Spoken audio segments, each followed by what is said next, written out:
আমাদের কালীগঞ্জ থানা থেকে একটি বার্তা দিয়েছে আর কি, যে এই ঈদুল ফিতরের নামাজ পড়ার পরে যেসব বাচ্চাদের হাতে গাড়ি তুলে দিচ্ছ, একটাই তাদের কাছে রিকোয়েস্ট, বাচ্চা থেকে বলে দেবে যে এরম ধরা ব্যাপার, এখন জোরে গাড়ি না চালানোই উচিত।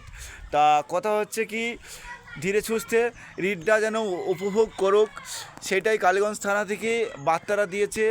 তা সব ধীরে সুস্থে গাড়ি চালাবেন, হ্যাঁ, বেশি হুটোপাটা করবেন না। এখন এই যে উপরে বৃষ্টি হয়েছে, আস্থা কাদা হতেও পারে, এবং আজকে এই যে ঈদ উপলক্ষে যে সবারই যেন ঈদটা ভালো কাটুক, এই বার্তাটাই দিচ্ছে আর কি। তা গাড়ি ঘোড়া আস্তে চালাবেন, একটাই আপনাদের কাছে রিকোয়েস্ট, জোরে গাড়ি চালাবেন না, আস্তে আস্তে চালাবেন, ধীরে সুস্থে ঈদটা সবাই উপভোগ করেন।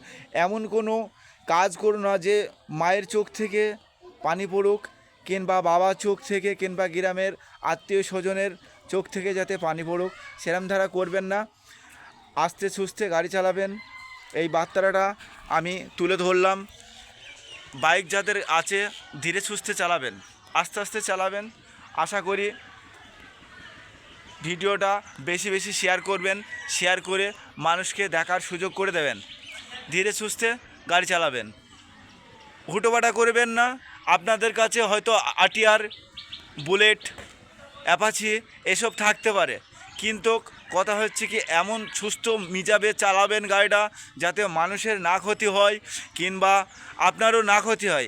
যে গ্রামের যে ঈদ উপলক্ষে যে মানুষের চোখ থেকে অঝরে নয় ঝুরুক, সেটা কখনই চাইবেন না। ধীরে সুস্থে গাড়ি চালাবেন, এটাই আমাদের কালীগঞ্জ থানা থেকে বার্তাটা দিয়েছে।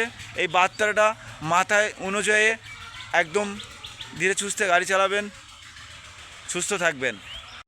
আর বাচ্চা থেকে একটু সাবধান রাখবেন, কেননা এই যে তোমার ধরো গুজব উঠে পড়েছে, এই গুজবে বাচ্চাদের সকল সময় কাছে কাছে চোখে চোখে রাখবেন।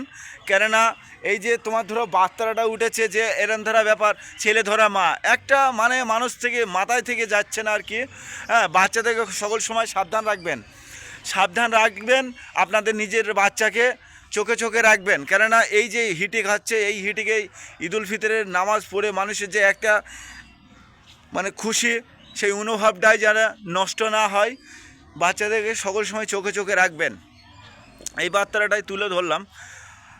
তা আপনাদের বাচ্চা দেখবেন কোনো জায়গায় একা না চলে যায়, একটু চোখে চোখে রাখবেন, বাচ্চাদেরকে খুব সুস্থ রাখবেন, মানে কেননা আপনাদের বাচ্চা